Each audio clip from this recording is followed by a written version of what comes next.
Instead of one of those silly channel ident things down the corner, I thought I'd try something like this.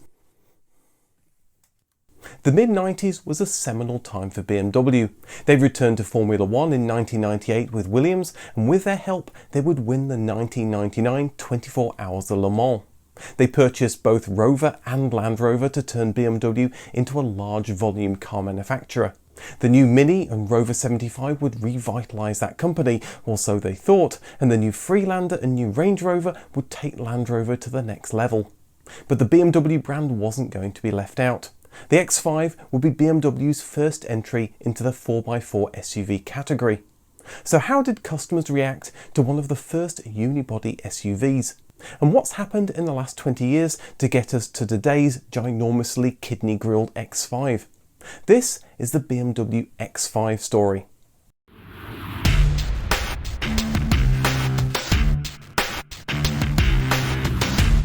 In 1994, BMW purchased the Rover Group.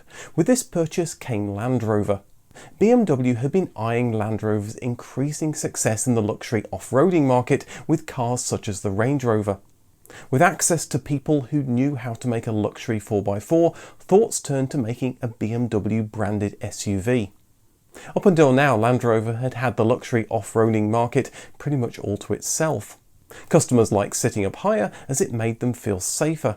While BMW prepared to launch the new Land Rover Freelander, they kick-started an investigation into a BMW branded off-roader that would use some of the Land Rover's technology to produce a new generation of BMW that customers would love. BMW's design team was charged with coming up with a full-size model in just 6 weeks, a very optimistic deadline. Designer Frank Stephenson was given 2 hours, the length of his flight, to sketch a BMW SUV that they could mock up. With no similar BMWs to use as a design guide, and stretching a regular 5 Series wasn't really going to work, this was a clean sheet design. But the shape would use BMW design elements to let you instantly know who made it, such as a straight fold that went the length of the car and the notchback in the rear pillar known as the Hofmeister kink, after BMW design chief Wilhelm Hofmeister. The bonnet had lines along the grille that gave the car a dynamic look and showed the car's sporting intentions. A split rear boot showed the Range Rover's influence. If you want to hear Frank talk more about the design process, see the link in the description. BMW management loved the design and work began turning it into reality. An army of people under production development head Wolfgang Reisel and design chief Chris Bangle got to work to turn a rough design proposal into the final product. For many years, passenger cars used a unibody design, but off-roaders required a separate ladder frame chassis, the byproduct of which was they sat higher off the ground. And it was that height that customers wanted. But a ladder frame chassis had the disadvantage of body roll through high-speed corners, and in general it didn't feel good on the road. BMW's slogan was the ultimate driving machine. If the car was to wear the BMW badge, it had to handle well, and not even Land Rover had been able to crack that nut. But times were changing. With BMW's help, the new BMW-funded Range Rover would shift to a unibody design, and BMW would do the same with their new car, using the 5 Series chassis. BMW wasn't the first to think of this though. The unibody sport luxury vehicle, the Lexus RX 300, would appear on the road in 1998, a year before BMW's X5. But BMW felt their engineering staff, with years of experience making great handling cars, could make a car with good on-road performance. Although less important, the car would also be good off-road. The decision was taken to drive all 4 wheels and to use larger wheels with bigger suspension travel. BMW already had experience making 4x4s with the 1987 5 Series, but with BMW being known for its rear-wheel drive cars, the company was sure to put more of the engine's torque to the rear wheels to give the car a BMW feel. At this time, all taller cars were expected to have some form of off-roading ability, and BMW's new car would come under intense scrutiny as an off-roader. Land Rover would come to the rescue with features from its cars such as adjustable suspension, an off-road engine management system, and hill descent control, where the car's computers would control the brakes to try to manage steep descents with ease. Land Rover's long expertise in off-roading would be of immeasurable value in helping BMW create a car that first and foremost handled well on-road but had unique off-roading abilities. However, BMW was keen to dampen off-roading expectations by calling their car a Sport Activity Vehicle, or SAV. And in this, BMW judged its target market perfectly. Their customers wanted a car that made them feel safe, sitting higher than other drivers with lots of metal around them. They wanted the comfort that their car would be sure-footed through freezing, snowy conditions, but they weren't going to start scaling mountains with it. The higher stance would have another important benefit: more interior space. With roughly the same footprint on the road as the 5 Series, the car would have more room for both passengers and luggage. It all added up to a better package. While the car, now called the X5, will be based on the 5 Series, it would use more powerful engines from BMW's range, as it was a good 600 kilograms heavier than the 5 Series. The entry-level engine would be a 3-litre 6-cylinder with various 4-litre V8s for those who wanted more power. As BMW readied the car for launch, it was clear that they'd made the right decision. Mercedes had launched the M-Class in 1997, Toyota the RX300 in 1998, and Honda would launch their MDX in 2000. But inside, it was clear that BMW wanted to set its car apart. The interior was luxurious, featuring leather and wood throughout, and the latest in electronic gadgetry such as GPS navigation. BMW knew who their first customers would be: Americans, and production would begin in the USA and Mexico to protect against currency fluctuations and save on transportation costs. Large American roads and parking spots were made for this car, and although there was concern from some that the car's off-roading ability was compromised with a unibody chassis, customers just didn't care. To help promote the new X5, BMW slotted a V12 engine from the BMW V12 LMR that had, with Williams' help, won the 1999 Le Mans 24-hour race. The engine helped not only set a new lap record at the Nürburgring in 2000, but also dispel any thoughts that this was any kind of off-roading utility vehicle. Reviewers were already calling it a crossover vehicle upon its launch in 1999, and it was more than just an estate on stilts. Reviewers did try to take this car off-roading to prove its 4x4 credentials, but over the years this happened less and less as it became clear that this was purely an on-road vehicle. When pushed about its lack of off-roading abilities, BMW said their Land Rover division produced cars for people who were serious about off-roading. But with a poor UK exchange rate and the Rover division hemorrhaging money, not only Rover but the Land Rover division had to be cut loose in 2000. The X5 would now be BMW's main vehicle to capitalise on the lucrative luxury off-roader market. Soon the car was being sold in Europe, and in 2001 BMW added a 3-litre 6-cylinder diesel to ensure their luxury car had the most appeal. It also received a relatively large styling update in 2003, given mid-cycle facelifts are usually minor affairs. But BMW felt the car's styling needed improving, so the front in particular got a marked update. The four-wheel drive system would be improved as the X-Drive system in 2004. Previously, the power delivered between front and rear was fixed. X-Drive could vary power to the front or rear axles in milliseconds, transferring up to 100% of engine power to either axle, thus allowing the vehicle to regain traction quickly. With the X5 selling well and the 3 Series being BMW's strongest seller, it was only natural that they would branch out with the X3 in 2003. Land Rover's Freelander had shown that there was a market for a smaller, taller car. Reviewers didn't think the X3 looked quite as good as the X5, especially from the rear, but hey, it was cheaper. Oscar Wilde said that imitation is the sincerest form of flattery that mediocrity can pay to greatness. BMW's lawyers begged to differ when they sued the Red Star Auto Manufacturing Company of China for their Shuangwan SCEO for the striking similarity of its rear end with the X5.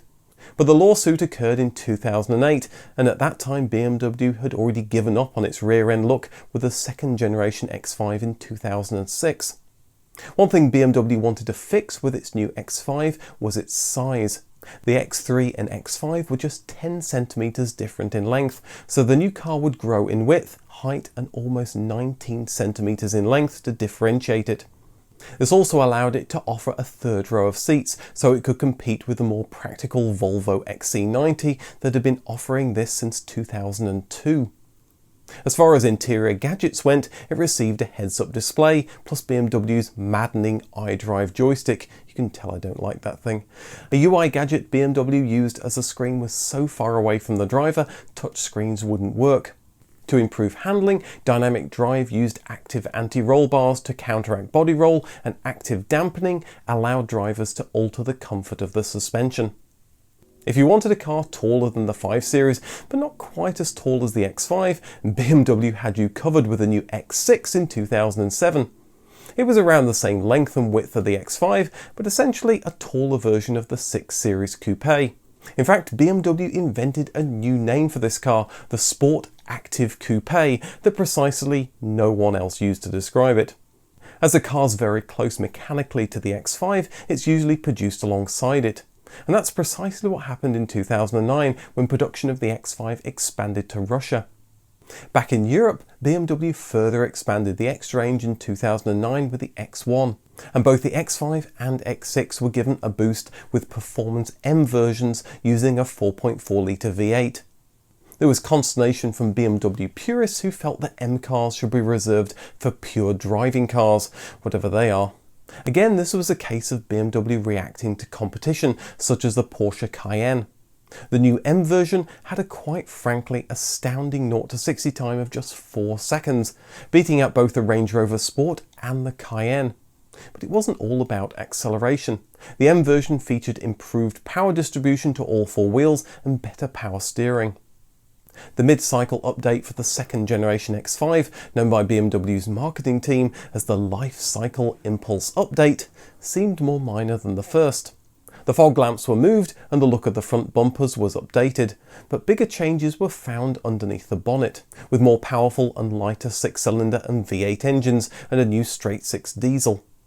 BMW also introduced technology features already seen on competitors' cars, such as speed limit information and active cruise control. There was a small but thriving trade turning regular luxury cars into road-going tanks. They included such things as bulletproof body panels, stronger polycarbonate glass, run-flat tyres, and a PA system to talk to assailants. BMW released an X5 Security Edition as early as 2003 with all these features and more. By 2011, one could be snapped up for a mere £168,000, the perfect Christmas gift for the dictator who has everything. It had now been more than 10 years since the X5 was launched, and sales had remained pretty steady. But it had clearly been the right direction for the company to take, as the X1, X3, X5 and X6 sales were helping to keep BMW competitive as customers moved to crossover vehicles. BMW's third generation X5 in 2013 was another evolutionary change rather than anything revolutionary. The outside got tweaked a little, as did the interior. Features such as improved adaptive suspension helped this high car drive more like a regular passenger car. The car continued to offer the finest quality both inside and out, with 7 layers of paint and high quality leather and wood trim. The 2010 update introduced lighter engines, and BMW continued to remove weight from this heavy car with an aluminium bonnet and thermoplastic side panels. Depending on the model, the new X5 was up to 90 kilograms lighter. For the first time, the car was offered with rear-wheel drive only, with BMW acknowledging that customers were buying this car purely because they wanted a taller 5 Series and didn't wish to pay more for all-wheel drive. BMW also did work to customise the X5 for use as an emergency services vehicle. As the demand for the X5 grew around the world, BMW started producing it in more parts of the world. But the USA was still the main market, accounting for 30% of all X5 sales. Another X car appeared in 2014, this time the X4, either a shrunk-down X6 or a taller 4 Series depending on how you looked at it. BMW had been experimenting with hybrid technology almost since the X5's launch, but BMW finally launched a production plug-in hybrid model in 2015. For the first time, it was offered with a 4-cylinder engine, plus a motor and battery to increase its range. But with a range of just 14 miles on electric power, was it really worth the effort to plug it in when you got it home? BMW launched more X Series models in a quest to use all the numbers from 1 to 7, the X2 in 2017 and the X7 in 2018. Oddly enough, the X2 was a smaller car than the X1. Is it supposed to be a taller coupe than the 2 Series, or slightly lower than the X1 for people afraid of heights? I'm sure there's a plan here somewhere, as BMW has sold plenty of them since it launched. The X7 would complete BMW's X variant lineup, unless you're expecting an X version of the new 8 Series coupe. Instead of a mid-cycle refresh of the 3rd generation X5, we got a 4th generation model in 2018. The front kidney grille grew to such colossal proportions that it's become a point of contention for BMW fans ever since it launched. Inside the cabin, the new X5 provided new levels of luxury. The dashboard went digital and the steering wheel gained more buttons than you see on a Formula 1 car. Every car nowadays has cup holders, but the X5 has heated and cooled cup holders, because no one should live in a world where their scalding cup of Starbucks coffee is just left to go cold on its own while you're on your way to work. But seriously, like every X5 before it, this is one beautifully put together car, and driving one is like being in your own private club. BMW showed off a hydrogen-powered concept in 2019, but with BMW's commitment to future EV production, it may be that future X5s go all electric to resemble something like a Tesla Model X, a car that's been eating into X5 sales. BMW's purchase of Rover and Land Rover in 1994 was an attempt to turn itself into a large volume car manufacturer. That dream ended in disaster, but the X5 project was the genesis of a series of sport whatever vehicles that, along with a rising standard of living, has helped BMW's premium cars move into the mainstream. By 2016, 1 in 3 BMWs would have an X on the boot. But its success has been deserved. The X5 is an amazing vehicle. It helped prove that high unibody cars could be comfortable on the road, and continues BMW's goal of building the ultimate driving machine. You love cheese, you love chocolate, and you love cheesy chocolate, so you'll go mad for new Squeezy Cheesy Chocolate. It's all that great taste and dubious hygiene of cheesy chocolate in one simple to use squeezy tube. Squeeze it on your sandwiches, squeeze it on an onion, or just squeeze it straight into your mouth. Squeezy cheese has been called a biometrical hazard by Good Food magazine, and a complete waste of both cheese and chocolate by Cheese and Chocolate magazine. So come on ma'am, give your kids Squeezy Cheesy Chocolate today.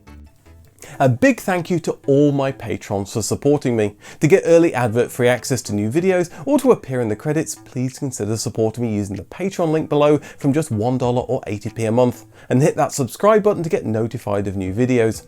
Thanks for watching, and see you in the next video.